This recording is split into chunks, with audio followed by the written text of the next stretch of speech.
Disclaimer. Now my charms are all o'erthrown, and what strength I have's J.K. Rowling's. Hermione woke in what felt like the softest bed she'd ever slept in, and she almost wanted to go back to sleep immediately. Reluctantly, she blinked her eyes open and saw white above her, and for a moment she wondered if she were dead. Then she tried to move. Nope, still alive. Hey, a voice said. She turned her head and saw George sitting beside her. Hey, she answered. She reached out to him, and he clasped her hand. As her eyes focused, she saw that she was in a tent, but she was lying on, she thought, a hospital bed. It suddenly hit her that she hadn't slept on a real bed in 3 months, only a small cot ever since Malfoy Manor. It was amazing how good a simple hospital bed felt now. How long? About 13 hours, George said. Most folks who are still here are eating supper now. How are you feeling? She pushed herself into a sitting position, more slowly this time. She felt stiff and exhausted, and all the places she'd so crudely healed during the fight were aching, but she did feel more whole now. Better than I did this morning, she said, though her voice turned raspy at the end. George quickly handed her a glass of water. Thank you. She drank it and tried to piece together what was going on. She wasn't at St. Mungo's, nor in the tents in the woods they had vacated over 36 hours ago. She had so many questions, she wasn't sure where to start. We're set up in the clearing by the carriage stand, by the way, George started for her. McGonagall declared the castle uninhabitable. Hermione winced. She felt her face grow hot as she remembered the astronomy tower crashing down on the castle below. The house elves still told tales of the legendary duel in which Godric Gryffindor and Salazar Slytherin had destroyed the astronomy tower 1,000 years ago. And now she'd repeated that feat. Yeah, that was pretty mental, he agreed with her silent musings. That's one way of putting it, she muttered. George nodded. There's no easy way to say this, but... Everyone saw? Well, that too. But I was going to say everyone heard the screams when you killed Bellatrix. Hermione paled. Oh God! She could almost hear Bellatrix's screams even now. What must they think? She didn't regret what she did, but she could have done it quickly, and something approaching cleanly, if she'd wanted. The way she'd done it... It was scary, George admitted. I'm not sure I've ever heard anyone else like that except when she had you... Some of us were worried she was using the Cruciatus on you, and then when they found out you won, they were worried you used it on her. We didn't tell them what you did. Hell, I'm not sure what you did, but me and Dad and Neville set him straight there. Thanks, she said. He sighed, slumping in his seat a little. I was so worried for you, Hermione. You were out there for so long, none of us could get to you. It was the ritual, she told him. I was under a curse until sunrise that stopped me from getting help. Yeah, that's what Harry and Ginny said. Anyway, the castle's uninhabitable, and the giant squid's still attacking anyone who gets close. That should calm down tomorrow, she cut in. Great. So some of the shopkeepers from Hogsmeade came up once we got the word out, brought a bunch of food and supplies. The people who could left already. Most of the underage kids are home with their parents. That's good, she said. She hesitated before asking the question that she truly wanted and dreaded to know. How many? George lowered his gaze. Final count on our side, including the 5 we found over by the woods, we're up to 43. The woods? Yeah, they got swarmed when Voldemort's army ran for it. It was good they got out of the castle, though. But somebody got into the kitchens and trashed the place. We're just lucky they didn't touch the infirmary in Hufflepuff. 43, she thought. The number was almost laughably small to a student of Muggle history, but in a wizarding community of 10,000, that was an earthquake. And she knew most of the defenders personally, at least in passing. There were probably more names of the fallen she would recognize that she hadn't heard yet. I know, it's rough, he said. You should see the other guys, though. It's more than twice as many of them. Probably 3 times if you count the acromantulas. She did count the acromantulas, even if it was hard to sympathize with a creature that literally wanted to eat her. Either way, it was hard to believe how bloody the war had become, in the end. "George, your family?" she said suddenly. "You mean our family," he corrected with a half-smile. Hermione blushed crimson and looked down at her hand. Miraculously, her ring was still there after all that. "Yeah, all of us are still here," he told her. "Except Bill and Muriel," went unsaid. "Charlie even showed up this morning. He got the summons last night, but he couldn't get back from Romania before the fight was over, the slacker." She chuckled at that, and he smiled at her. "I love you," he said. "I'm glad you're all right." "I love you too, George." She leaned over and kissed him. "You want something to eat?" "Please." George left for some food, and when he came back, Madame Pomfrey was with him. "Well, Miss Granger, it's good to see you're finally up. You were quite a sorry sight when they brought you in this morning, but I suppose I expected much worse after you had a building fall on you. Here, drink this." Hermione drank a truly revolting potion that did God knew what, and Madame Pomfrey fussed over her for a few minutes. "You're in remarkably good shape considering what you've been through. I take it you did some healing on yourself before you got to me?" She nodded. "Well, it was crude, but it did help. The gouge mark in your leg will leave a nasty scar, but the rest of them should be barely noticeable. Your liver and right kidney will need a couple more days to heal, so you can just rest here tonight, and then—" "Madame Pomfrey," she cut her off, her voice serious, "if you're intending on keeping me here in this tent, I'm afraid I have rather more important things to do. And quite frankly, I believe you don't have the legal authority at this point." Hermione met her eyes, she thought with a flicker of apprehension on Pomfrey's part. Left unsaid was that she had just killed Bellatrix Lestrange in what would probably be considered a duel for the ages, and it was unlikely that Pomfrey could overpower her even in her current state. Pomfrey said, quickly recovering. "You're as bad as Potter. He wouldn't tell me anything about what happened with him and Miss Weasley even after their brains were scrambled. I ought to drop you and refer you straight to St. Mungo's if you keel over before you're healed properly." "Oh, take it easy, ma'am," Hermione insisted. "The work is mostly intellectual, but there's one person who still needs my help tonight." Pomfrey reluctantly acquiesced, though Hermione did eat supper before exiting the tent. The food was exquisite. She hadn't had any proper English food for 3 months, either, except for a sandwich last night that she hadn't really tasted. Once she finished, she climbed out of the bed. She was unsteady on her feet, and felt like she'd, well, had a building fall on her, but she could walk. Outside it was quite dark. Though it was still evening, the heavy clouds still shadowed the land, as they did the whole of the British Isles, and would until sunset tomorrow. She could only imagine what the weather forecasters thought seeing such a heavy cloud cover come out of nowhere like that. There was an encampment of a couple dozen tents around the carriage stand, lit by lamps, torches, magical lights, and campfires, with people sitting around them, eating and talking. Looking up the path, she could see the ruined silhouette of Hogwarts. The astronomy tower gone, the rest of it badly damaged. People stopped and stared when they saw her. Some applauded, a few others recoiled slightly. Professor Sinestra looked particularly afraid of her. "Hermione!" Ginny leapt from her seat and ran over to hug her, and Harry followed after her. "It's good to see you up. We were so worried about you after this morning." "I'm glad you're all right too, Ginny, Harry," she said, "and coherent. I could only guess at what happened with the ritual. I was worried it wouldn't clear up after." "Hey, Hermione!" Charlie Weasley called from the campfire. She'd only met him a couple times, but she recognized him from his short, stocky figure and the muscular arms covered in burns and tattoos, neither of which Molly approved of.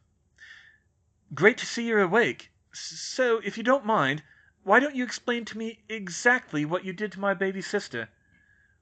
Fred elbowed him.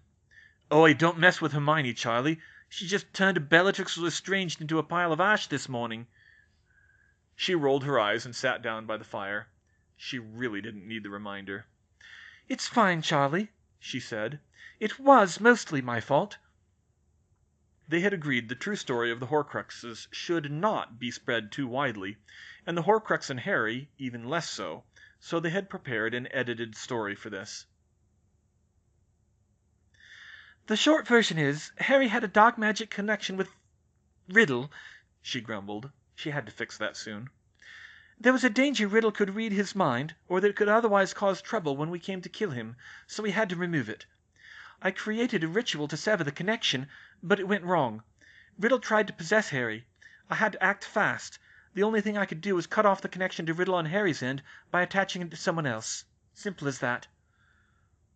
I volunteered, Ginny said with steel in her voice, daring Charlie to challenge her decision. It made more sense for me to do it than anyone else. I love Harry.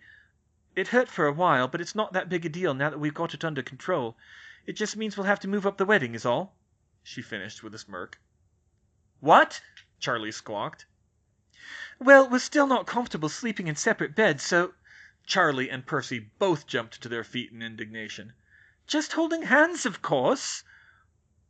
"They don't have to get married," Hermione assured them. "I'm sure they can overcome the problem with more practice.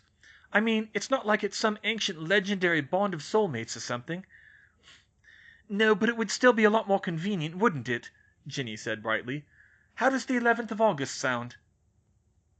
"That's only your 17th birthday!" Molly protested. Ginny grinned. "Funny how that works out." Molly let it go for the time being. "Well, speaking of which, congratulations, Hermione. I'm so happy for you and George." "Oh, and we don't get anything?" Ginny said. Molly waved her off. "I'm happy for you too, Ginny, but I'd be happier if you were of age before you started talking about setting a date," she said half seriously. Ginny grumbled and crossed her arms. Hermione smiled. "Thank you, Molly," she said. They sat and talked for a little while around the fire. Sirius came over to join Harry, and it emerged that Remus and Tonks were all right, but they had gone home to see to their son. Fleur had reported in that she and Nadia had also got home safe. Hermione soon excused herself, though, since she still had other people to see. She continued picking her way through the encampment. She asked around where the bodies had been laid out, and was pointed a short distance up the path. Professor Babbling's body had been brought up from the anchor stones. Riddle's too, though he was laid out separate from the others.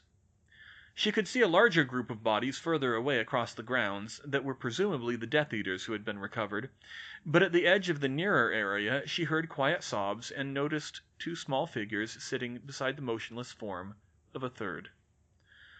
Drawing closer, she gasped when she saw Sonia sitting there, with Dobby beside her, crying over her grandmother's body.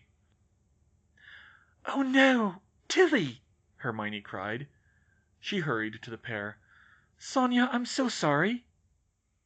Sonia grabbed her in a hug and clung to her like a small child. "Grandmom was... she was protecting the children," she sobbed. The bad wizards came after us when he who must not be named fell. We couldn't save them all." Hermione looked back at the rows of bodies. She saw two more that were elf-sized, and one that was the right size to be a first-year student, and she felt a little sick. After all that, these were lost in the stampede when Riddle died? I had no idea," she said. "I'd hoped we could get everyone out safe." Sonia shook her head. "Sonia is just relieved it is being over, miss." "Yeah, me too."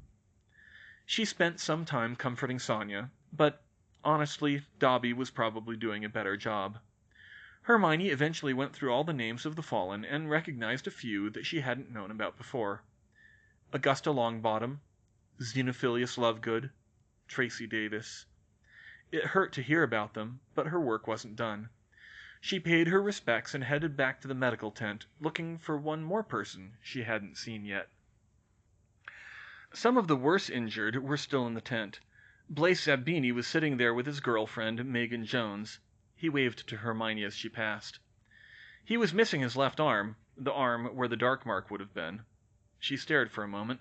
She wasn't sure she wanted to know the story there. "I'm sorry, Mr. Finch-Fletchley," she heard Madame Pomfrey say from behind another curtain. I can get your hands to the point where they're stable, but I'm afraid you'll never be able to hold a wand properly again. Justin? Hermione gasped. The curtain parted a moment later, revealing Justin Finch Fletchley looking disturbingly cheerful as Madame Pomfrey changed his bandages. Pain potions? She wondered. Hey, Hermione, he said, waving feebly with his bandaged hand. His other hand was exposed, and it was an awful red and black mass of third-degree burns. Justin, she breathed. I'm so sorry. If I'd had any idea what would happen with the sniper rifle... Hermione, calm down. It's okay, Justin said. I took the chance. It would have been worth it if he died. And besides, how many people can say they shot you-know-who? He grinned loopily. Definitely pain potions. Anyway, I was just telling Madame Pomfrey that a Muggle hospital can probably get my hands working again with skin grafts. Madame Pomfrey sighed patronizingly, apparently thinking it was a side effect of the potions. Of course, dear. And what are skin grafts? He told her. She stared at him in horror.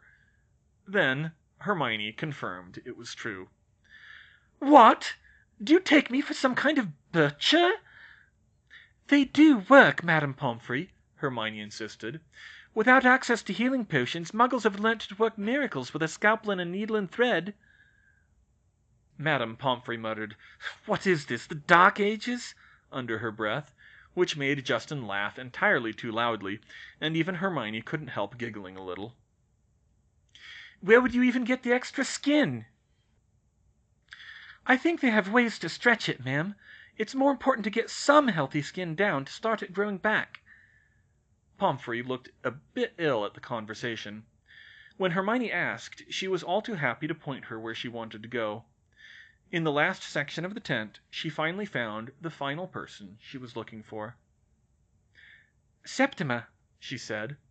To her relief, she looked more or less unhurt. In fact, the reason she was in the medical tent was probably the baby who was lying in her arms, nursing on a bottle.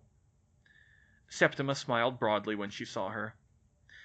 Hermione, it's so good to see you up and about. You too, Septima. I'm glad you made it out. Who's this? She sighed sadly. He's Bertha Jorkin's baby, she said. She didn't survive the battle, I'm afraid. Oh, no, said Hermione.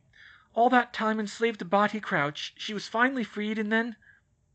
She shook her head. I don't think she was ever really aware of what was happening, you know, when she was freed.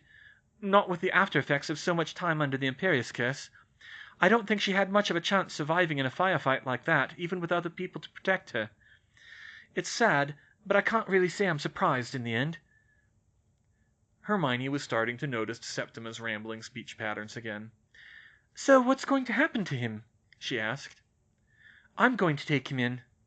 Oh, you? Yes. With the war on, I'd mostly given up having any children of my own. I told you about that before. I still could if I wanted to, but at my age and with no husband, it didn't look like my chances were good. But this boy, they told me his name was Marvolo Crouch. I'll have to change it, of course. He can't go around with a name like that.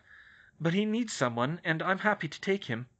With his mother dead and his father, well, unsuitable, I don't think there will be any objections. I can see that, she said. Good luck. I hope you'll be godmother, Hermione, Septima continued. What, me? Of course. You've been such a good student and friend to me over the years, Hermione. I feel like you've been with me the whole way, even when you couldn't be there. I can't think of anyone else I'd rather ask to be his godmother, if you're willing. Septima, I'm flattered. Of course I will, Hermione said. And why not? Harry already had a godchild, after all, and he was a year younger than she was. She could handle it. So what are you going to name him? I think... Septima stopped and stared off into space for a minute. I think something like Marcus. It's a family name, you know. Marcus Aurelius Vector. Hermione left the tent a short time later and surveyed the camp again. It was kind of strange having people just camping out here. Most of the DA still had homes and families to go to, but the Order, Hogwarts professors, various Muggle-borns, and many of the wounded had stayed. About 40 people, though she couldn't get an exact count, just sitting around campfires in the shadow of what was left of the castle. What did you do when you won a revolution? A triumphal march down Diagon Alley? She doubted many of them felt like doing that right now. And this was hardly a revolution, more like the ragged survivors of a civil war. She approached the center of the camp, where McGonagall, Hestia Jones, and several of the Weasleys were sitting. She sat by the fire, and the conversation suddenly died down as they all stared at her. That was a weird feeling. Was this how Harry felt when he first learnt he was famous? "You don't have to stop on my account," Hermione said. "I'm probably wondering the same thing you are. What happens now?" Hestia sighed. "We don't know, Miss Granger," she said. "The Ministry is pretty close to leaderless right now. Most of the legitimate leadership was killed or compromised in the fall of the old Ministry." "Thickness is dead," Arthur confirmed. "We're pretty sure he was Imperiist, but he was coming at us with lethal spells." Hermione nodded. Regrettable, but understandable. "Kingsley was the best positioned to take command," Hestia continued. "We saw what happened to him. Dodge was the only one of us who was on the Wizengamot, but he's dead too. Augusta Longbottom probably could have managed, but—" "Well, who's the highest-ranking person who's still alive?" Hermione asked. "Probably me," Hestia said, with a grimace. "I never even wanted a leadership position in the Order, and no one's going to follow a crippled Auror." "You're not crippled, Hestia," Sirius protested from behind her.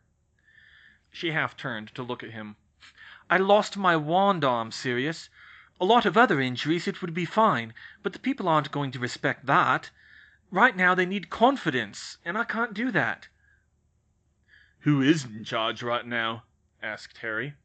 "There's got to be someone left in the Ministry. People have been saying all day a bunch of people came out of the Imperius Curse when Riddle died." Arthur shook his head. "People who are addled by Imperius exposure, Harry, or are closet sympathizers, or people who are still under Imperius from some of the prisoners.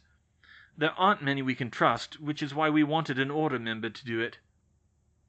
"And more to the point, Potter," McGonagall spoke up for the first time, "we are the ones who overthrew Voldemort. It is our responsibility to ensure that the Ministry is functioning properly again, so that the people of Britain are not harmed further by a broken government." That was true, Hermione reflected. The aftermath of a war could sometimes be worse than the war itself. And she supposed it was traditionally the leaders of a revolution who formed the new government. Not that that always went well. The trouble was, they really were pretty well decapitated. All the original leaders of the Order except McGonagall, who was no politician. All the recent ministers and heads of magical law enforcement. Who could fill the vacuum? Fudge? Ha! "You know," Sirius grinned at his godson, "a lot of people would follow Harry Potter if you stepped up." A look of horror crossed Harry's face. "You're kidding, right?" "Not at all. Slayer of Voldemort? You couldn't get much more authority than that at a time like this. Hermione might be even better if we spread the word of how she killed Bellatrix. Hell, there might not be anyone left alive in Britain who could beat you in a fight, Hermione." "What?" she squeaked. That couldn't be true. George leaned over and patted her on the shoulder to calm her. "He's not wrong, love," he said. "Seeing you fight Bellatrix like that, and with most of the strongest Death Eaters being dead, I could see it." Hermione blushed intensely. How did a compliment like that turn into such a terrifying proposition? "Well, I can't do it regardless," she insisted. "I'm still a wanted terrorist in the Muggle world, and I can't very well go to the Prime Minister like that, which we'll surely have to do to clear up this mess. Same for Harry." Harry's face fell when he remembered. That was going to be a pain to deal with. "So we're back where we started," Hestia said. "We need someone the people will follow reliably while we rebuild." "There should still be a few about," Sirius said. "Hey, Aberforth!" he called across the camp. "You are Albus Dumbledore's brother. Do you think you could—" "No!" Aberforth growled, cutting him off. "I'm also a bloody barman, Black. If I wanted glory, I would have gone gallivanting about fighting dark wizards like Albus. Besides, who would follow me after the whole goat incident?" goat incident?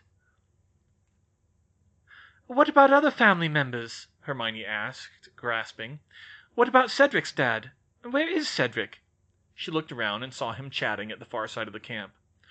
Or Neville's great-uncle Algy. He's an unspeakable, isn't he? Arthur shook his head.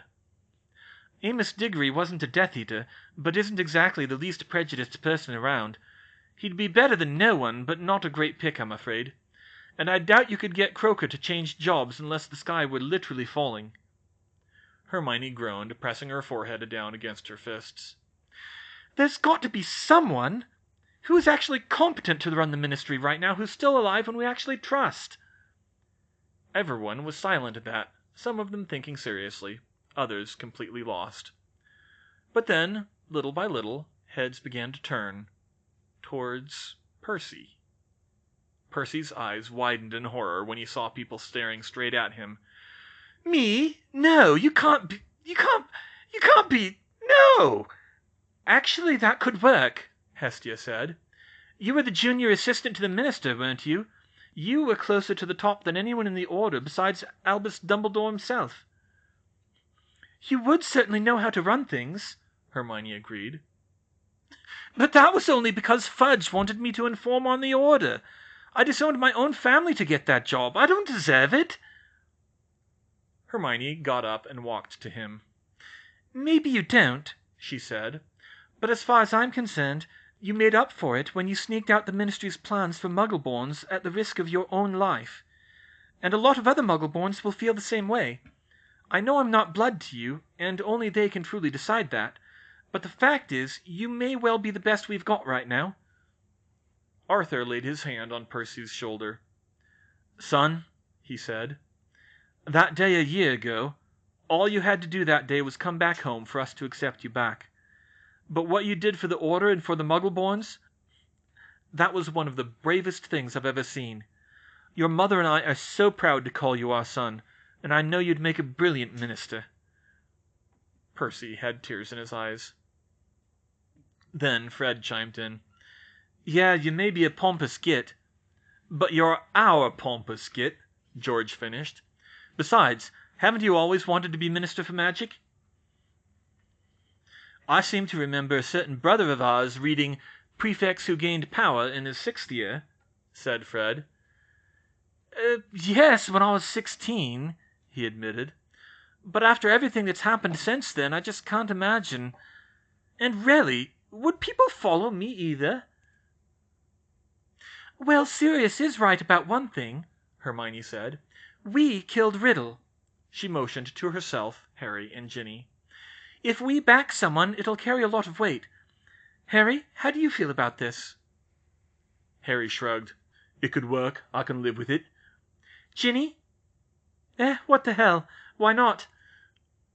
Hermione hauled Percy to his feet, threw an arm around his shoulder, and grinned like she'd seen George and Fred do so many times, and said, Percy, Shakespeare once wrote, Some are born great, some achieve greatness, and some have greatness thrust upon them. And we're thrusting it upon you. Percy Ignatius Weasley, as the slayers of the Dark Lord, we hereby appoint you as the Transitional Minister for Magic. Congratulations. Percy swayed on his feet, then fainted. Well, she said. Oh, one other order of business. Someone should go and retrieve Hufflepuff's chalice from the stone circle in Wellow. We can finally put the Founder's artifacts back together.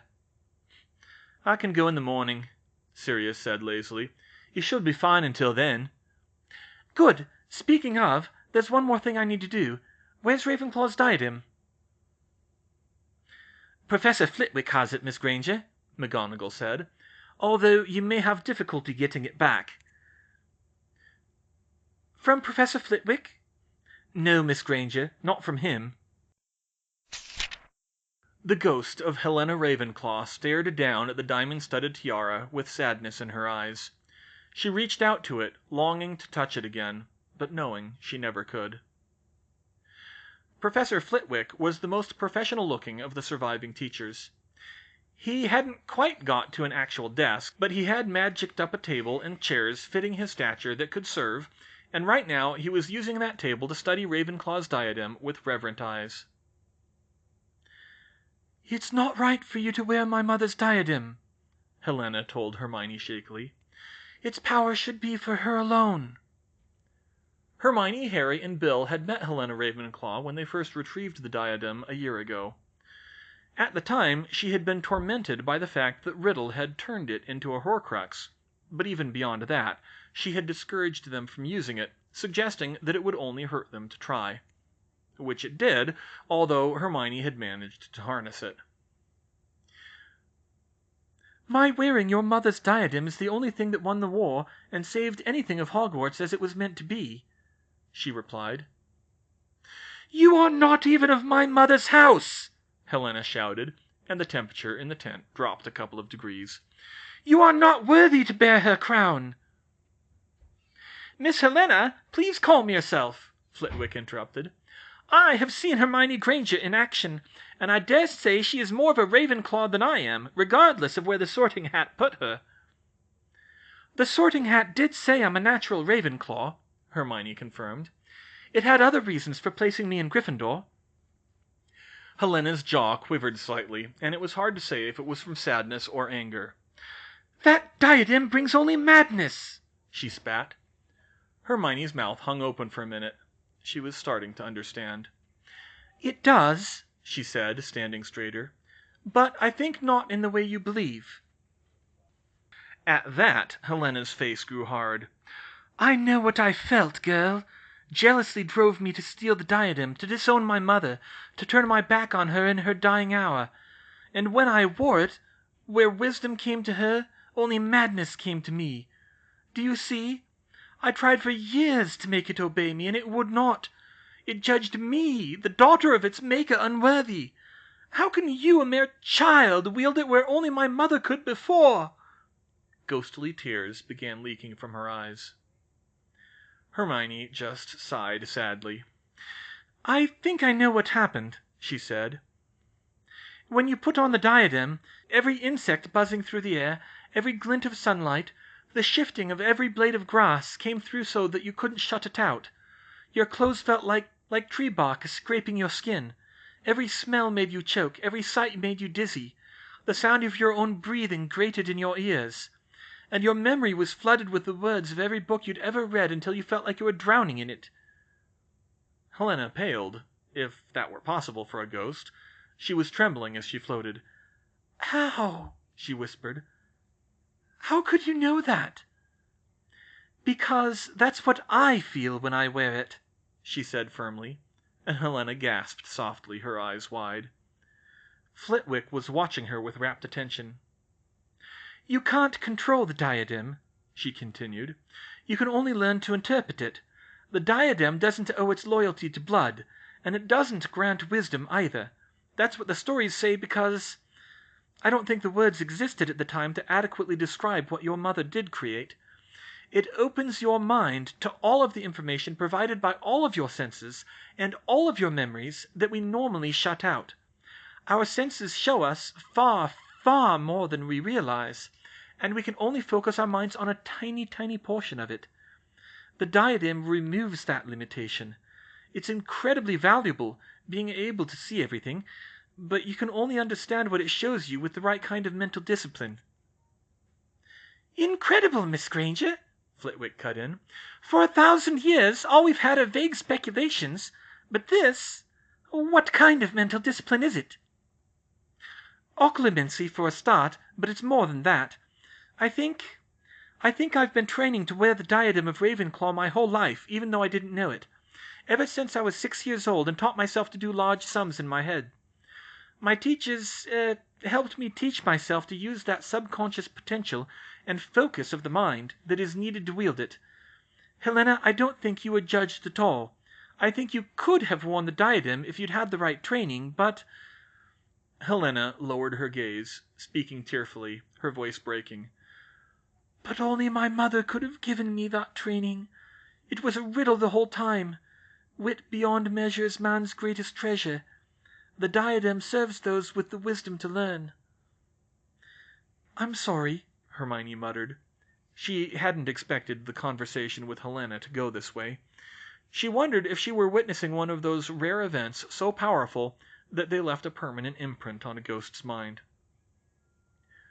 Something had certainly changed, for the ghost looked back up, looking her in the eye. "I will grant you my blessing to wear my mother's diadem, Hermione Granger.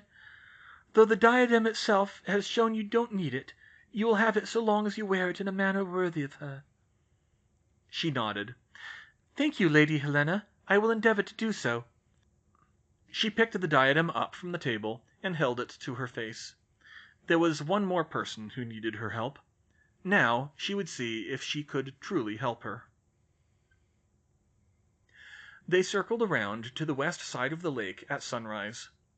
The sky was clear now, the heavy clouds vanishing as quickly as they had come when the ritual ran its course. The giant squid had calmed as well. Hermione had worked through the night, and the manual work she had handed off to the remaining Ancient Runes students, as she had for the ritual of Job, but this time they were not down by the anchor stones, for this ritual had to be cast in the direct morning sunlight. "Voldemort!" she muttered under her breath with a note of glee. "Lord bloody Voldemort! Emma Granger! Finally!" With the diadem, it had been almost an afterthought to perform the inverse ritual to remove the bindings of both names on her tongue, and it felt so good to have that weight lifted from her. But this, now, was a far more important ritual. She never could have designed it so fast without the experience from the 2 exorcism rituals she'd used on Harry. It worked on the same principles, which meant most of the groundwork was already laid, even though there were major substitutions. She couldn't believe herself how fast it came together. Seized with a feverish energy, she had completed the design in only 12 hours to design it, with a few more man-hours to carve the runestones. If this worked, she thought she would consider it her finest work, the true crowning achievement of her career, regardless of everything else she'd done. The Dementor had been guarded in shifts throughout the night, and it was currently bound by a pair of glowing silver mice, courtesy of Professor Flitwick. Neville was carrying Luna's limp body in his arms, and a few of the others had come to the western shore to see the spectacle. Aberforth Dumbledore was there to see what he had spent all that effort guarding a Dementor for, but he wasn't exactly helpful. "You really think you can get the girl's soul back out of that Dementor, Granger?" he demanded. "Of course not! That would be stupid," she said. "I'm going to kill the Dementor." "Kill it?" he said. "Granger, I heard Albus singing your praises for years, but you're balmy. You can't kill Dementors. You can starve them if you really work at it, but they just fade away. You can't get anything back from them." She gave Aberforth a sharp look. "Mr. Dumbledore, I've taught myself more soul magic than your brother and Voldemort put together. I've invented arithmetic techniques that no one's ever dreamed of before. I have good reason to think it's possible." Aberforth took it in stride. "Conventional wisdom is that the Dementor's kiss destroys the soul. What makes you think you can get it back at all?" Hermione gazed out across the lake, basking in the morning light. Atma Prakata had revealed only a black void when she cast it at the Dementor. Not even a black cloud, like a Horcrux, but a blackness so complete that it was like a black hole, absorbing all light. There was no sign of life in there, but she felt, she insisted to herself, that whatever was within was merely obscured. "But you are now looking at the England within England, the real England, just as this is the real Narnia, and in that inner England no good thing is destroyed." "Faith," she said, as she recalled. "Harry, Ginny, George, are you ready?" "Yep." "We're ready." "Good to go." "Miss Granger, are you sure you should be the ones to do this?" McGonagall asked. "With all due respect, ma'am, we have the most experience with terrifying experimental rituals," Hermione replied. They took their places in the circle. This was a larger circle than her previous rituals. Unlike the others, this one was laid out in a square, with the 4 of them at the compass points. Hermione with her back to the sun, Harry and Ginny at right angles, and George facing it, with the mirror. Dementors embodied fear, despair, and depression, but their actual magical origin was of decay, and the opposing ritual elements to decay, going back to the ancient stories, was sunlight. Sunlight is the best disinfectant, they said even today. It usually referred to institutional transparency, something the ministry could very much learn from, but it derived from a literal maxim that had been known for thousands of years. Apollo and Python, the sun and the rotting serpent. That was the key. Wizards had tried fire and heat to kill Dementors before. They had tried dragon fire. They had even tried fiend fire, but the dark magic would not destroy the still darker magic of the Dementors. The purity of sunlight, or of natural fire, was crucial to counter their dark presence. Of course, sunlight couldn't harm Dementors either, although they disliked it and would dim it if left unchecked. Seeing that, most wizards simply gave up and decided Dementors were immune to heat and fire. Hermione, however, took the Muggle view, or at least what had been since the Second World War. If fire didn't destroy it, you hadn't used a fire hot enough. And she knew how to produce a heat more intense than any fire known to wizard kind. Her solar furnace. Or, rather, a new solar furnace, a bigger and even more powerful one than before. George stood beside an off-axis parabolic mirror 10 feet in diameter, big enough to serve as a telescope mirror at a major observatory. Aluminum foil leached from the soil, charmed to the correct shape and a molecular polish, and fixed to an easily adjustable frame. It would produce temperatures of over 4,000 kelvins, the hottest she could find any record of for solar furnaces in her research, hotter than any solid material could withstand. She hoped, even a Dementor. Professor Flitwick? She gestured for him to back away. Flitwick looked pained at leaving them, but he cancelled his Patronus. The dark aura of the Dementor hit Hermione full force, but before it had time to move, she called out, Affice ti logos na energesi! The runestones flared to life, and curtains of energy rose along the 3 runic circles surrounding the Dementor, trapping it for the time being. The 4 of them and the mirror stood between the 2 outer circles, while the Dementor moved and began pounding on the inner barrier. They had to do this quickly. The ritual she'd used on Harry had applied 3 healing effects to him, for lack of a better word, before striking the final blow with True Love's kiss. This was essentially a modification of that ritual. The surface level was quite different, but in dealing with a dark spirit, the deeper structure was quite similar. It would apply 3 cleansing effects to the Dementor before striking the final blow. She motioned to Harry and Ginny. Expecto Patronum, they said in unison. Harry's stag and Ginny's mare burst forth and entered the inner circle, holding the Dementor in place once again. They spoke again, saying, With the power of spirit guardians, we bind the darkness. Chains of white light seemed to bridle the Patronuses and reached out to bind the Dementor's wrists, pulling tight and holding it fixed in the center of the circle. Its wrists smoked at the contact. And then the Dementor spoke. What have you done? The voice was a hiss, heard more by the mind than the ear, and even then it hurt your ears. The Dementor's voice sounded like a dry, sore throat felt, and it rattled Hermione to the core. She'd barely even remembered that Dementors could speak, but they did communicate with the Aurors in Azkaban. Release me, or I will devour your soul! Hermione's face hardened. She didn't answer the Dementor, but merely motioned for George to continue the ritual. He tilted the mirror up from the ground, directing a beam of light at the Dementor's back. She could see the cone of the sun's rays shimmering in the air as it concentrated down to a spot an inch wide.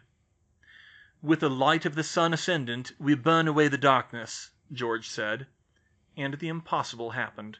The Dementor caught fire.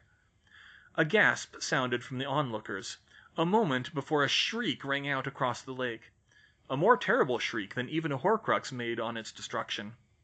It seemed to fill all the notes from a woman's scream up beyond the range of human hearing all at once, and it felt like knives piercing her ears. It was the most terrible sound she'd ever heard. Even with the pain, she didn't let it slow her. "With the life of the earth, we drain away the darkness," she said.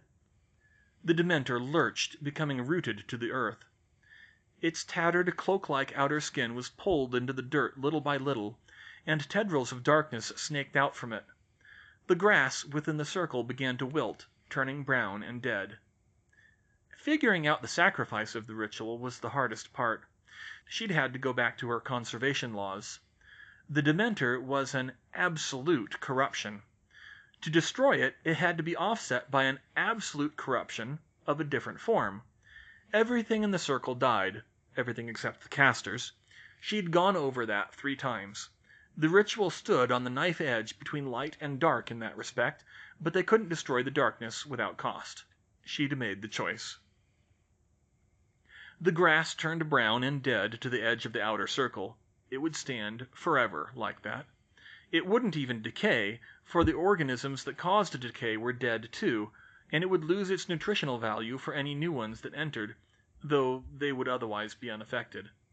Only fire would cleanse it, and even then nothing would ever grow there again, an eternal warning to all who saw it. She had told Professor McGonagall that the ritual would leave a permanent scar and offered to take it off the grounds, but she'd refused, saying that it would be a fitting memorial to the fallen there, and Hogwarts would always step up to help one of its own. "Help me!" the Dementor shrieked. "Hermione, we've got a problem," Neville called from outside. She turned and looked. Dozens of Dementors were gliding out of the woods, turning the morning dew to frost in their wake. She'd thought they'd all fled. "They're coming back for their friend," Aberforth growled. "They know something's up." "We have to hold them off," Neville said. "Expecto Patronum!" Half a dozen Patronuses appeared among them, holding back the horde. "Hermione, hurry!" Moving quickly, Hermione motioned for Harry and Ginny to cut off their own Patronuses. The final step had to be done without them. She stepped forward into the inner circle, coming face to face with the Dementor that had kissed Luna, looming tall over her. It was still rooted to the earth, the sunlight burning through it, but it still called all the darkness in her to the forefront of her mind. "I defy you!" she shouted. Defiance of the second death, of the pretended second death. That was the final blow to the darkness. The Dementor jerked back as if struck. "Poiso thanate to Nikos, poiso thanate to Kentron," she recited, and the demon was struck again, its skin tearing where it rooted to the ground. "Den ecce Kyriarchia Edo." It screamed as a red glow formed on its chest, and a hole opened as the sunlight burned through. It clutched at its chest, trying to hold itself together. At that moment Hermione saw the depth of the corruption within, and a wave of utter hatred came over her that banished the darkness completely from her mind as she'd never expected. Then an experience that perhaps no good man can ever have in our world came over him, a torrent of perfect unmixed and lawful hatred. Pelandra. Another C.S. Lewis, and not one she'd thought would be at all relevant to her, but she suddenly understood the words with perfect clarity. The energy of hating, never before felt without some guilt, without some dim knowledge that he was failing to distinguish the sinner from the sin, rose into his arms and legs till he felt like they were pillars of burning blood. It is perhaps difficult to understand why this filled Ransom not with horror, but with a kind of joy, the joy that came from finding out at last what hatred was made for. This wasn't like it was with Bellatrix, the cruelty, the viciousness, the desire to make her suffer far beyond her usual restraint. This was so different that it was almost the opposite, the desire to destroy the Dementor utterly, and the utter conviction that it was righteous to destroy it. It was better, somehow. So that when she raised her wand to the Dementor and poured her hatred into it, it was with such a feeling of lightness that she almost laughed. "Se ek balo eis tu skotos tu exoteron esi pneuma akatharon." All at once the Dementor exploded into a shower of light that shattered the walls produced by the runes and made her avert her eyes. A pulse of light magic raced out that filled her with what seemed like mania. Blinking into the light, she turned to the horde of other Dementors that had tried to interfere. They stood frozen as if in shock. There was a tense moment, and then Hermione took a step towards them and said, "Boo!" The Dementors remained still a moment longer, then turned and fled. Everyone turned to stare at Hermione, but she was immediately focused on where the Dementor had stood. Where a moment ago had been the corruption of darkness, dozens of motes of light swirled in the air, glinting in the sunlight. As she watched, they swirled up like sparks from a fire and vanished from sight, all but one.